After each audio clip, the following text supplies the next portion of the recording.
Bonjour à tous et à toutes, c'est Ninja Production. Aujourd'hui on va faire un vlog sur les moustiques. Parce que les moustiques, qu'est-ce que j'en ai ras le cul. Casse-toi de là, putain. Bonjour à tous, c'est Lox. Aujourd'hui on va parler d'un très mauvais film. Aladdin est un film réalisé par Lionel Stekete,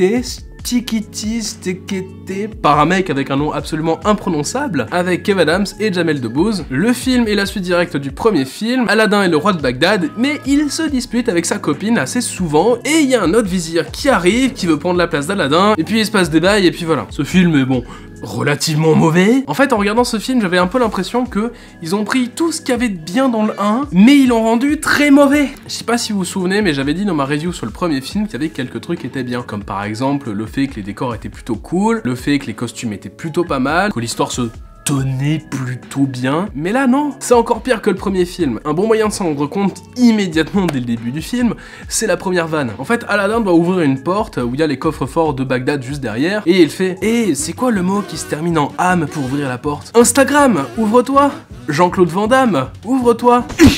Mais Jean-Claude, c'est pas ma faute! Et autant vous dire que commencer le film là-dessus, on n'a pas envie de voir la suite. Et en fait, concrètement, le film, c'est une succession de sketchs. On a la situation initiale, l'élément perturbateur, plein de sketchs, et la résolution. On a vraiment l'impression de voir un énorme one-man show de Kev Adams et de Jamel Debbouze avec énormément de budget, mais c'est pas le meilleur one-man show, on va pas se mentir. Les blagues sont beaucoup trop longues pour être drôles, c'est beaucoup trop forcé. Le scénario, bon bah globalement c'est le 1, hein. C'est tellement celui du premier film qu'il y a à nouveau une scène d'Aladdin dans le désert. Et c'est exactement la première que le 1. Donc il y a Kev Adams qui marche dans le désert, sérieux on dirait le début d'une mauvaise blague. Il voit un Capri Sun, il fait « Oh cool, un Capri Sun. Oh non, il n'y a pas la paille. » T'as cru que t'étais chez toi? Autant vous dire que je n'ai pas ri. Le personnage de Jamel Debbouze, bon bah globalement c'est Jamel qui imite l'accent du vieil arabe, mais c'est pas intéressant. Dans le premier film, j'avais dit que les décors étaient plutôt bien faits, c'était impressionnant, il y avait ce côté un peu grandiose de Bagdad. Bah là non, il y a quelques plans en numérique qui tournent autour de la ville, d'ailleurs le château a l'air encore plus petit que le premier. Sinon on est enfermé entre 4 murs dans des places ou des pièces un peu étroites, on n'a plus du tout ce côté très impressionnant qu'on avait dans le premier. Tellement de cheapos, qu'il y a plein de scènes dans le palais, ils sont sur une espèce de balcon en bois, déjà un balcon en bois tout miteux dans un espèce de palais impérial,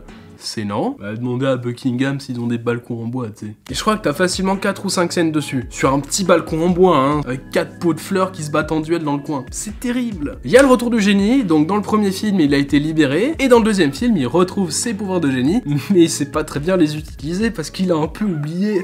Oh là là, mais quel gaffeur ce génie. J'adore quand l'histoire n'avance jamais à cause de ça. Donc t'as plein de scènes où ils essaient de se téléporter, et puis ils téléportent Kev Adams, mais pas lui, et puis après ils se téléportent lui, mais pas Kev Adams, puis après ils se téléportent dans des endroits qui n'ont rien à voir, puis après ils les transforment dans des trucs qui n'ont rien à voir. Il y a un moment ils se téléportent dans littéralement le royaume de la Reine des Neiges, c'est nul. Ils font la blague sur Libéré délivré. Bonjour messieurs les producteurs de films français, la Reine des Neiges est sortie en 2013, cette blague n'est plus drôle, merci d'arrêter de l'utiliser, au revoir. Ça sortait du cœur.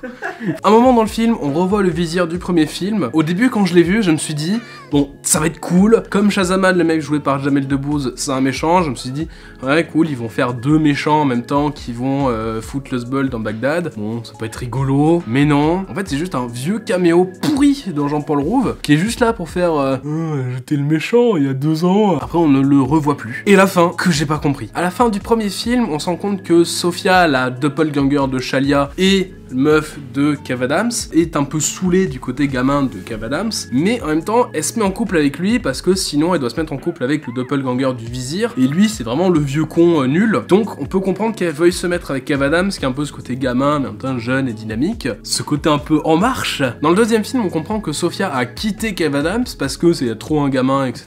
Et elle se met en couple avec Jamel Debbouze. Et dans la vraie vie, Jamel, c'est un espèce de mec médecin ultra riche qui construit des hôpitaux dans son pays, qui donne 50 000 € à ses amis parce que le mec est sympa. Et t'as Kev Adams qui arrive à la cérémonie de mariage et qui fait ouais mais moi impossible de dire je t'aime sans bégayer. C'est pour les gens différents, les défiants, les feignants. Donc Kev, il revient dans l'aéroport, il parle à l'hôtesse de l'air à qui il a raconté l'histoire d'Aladdin, parce que comme dans le premier, il raconte l'histoire à quelqu'un. Il dit à l'hôtesse, oui si je l'avais en face de moi, j'aurais dit que j'aurais aimé la voir tous les jours en me levant le matin. Et puis t'as Shalia qui pop derrière et ils se remettent en couple. Je comprends pas. Je comprends que tu veux pas te mettre avec Jean-Paul Rouve parce que ça a l'air vraiment d'être un mec chiant. Mais là, le mec il est sympa, il est riche, il est charismatique, il est tout ce que tu veux.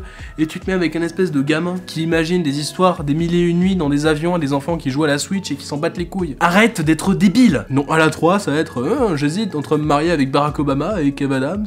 À la fin du film, il y a Tal, et j'ai pas compris pourquoi. Il y a une chanson de Tal, et il y a même Big Flo et Oli. Sérieux, Big Flo et Oli? Vous avez beaucoup trop de talent pour être là, cassez-vous! Voilà, c'est tout ce que j'avais à dire sur ce film. En fait, non, j'ai plein d'autres trucs à dire sur ce film. Je pense que ce sera l'occasion d'en reparler dans une autre vidéo. Et oui, je fais du teasing, même si ça fait 1 an et demi que j'ai rien branlé. Si tu as aimé cette vidéo, n'hésite pas à faire ce que les gens qui aiment les vidéos font. Je vais pas te l'apprendre, tu sais très bien ce qu'il faut faire. Et moi, je vous dis salut.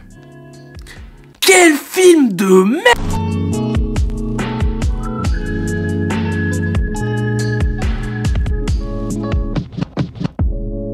The secret to my longevity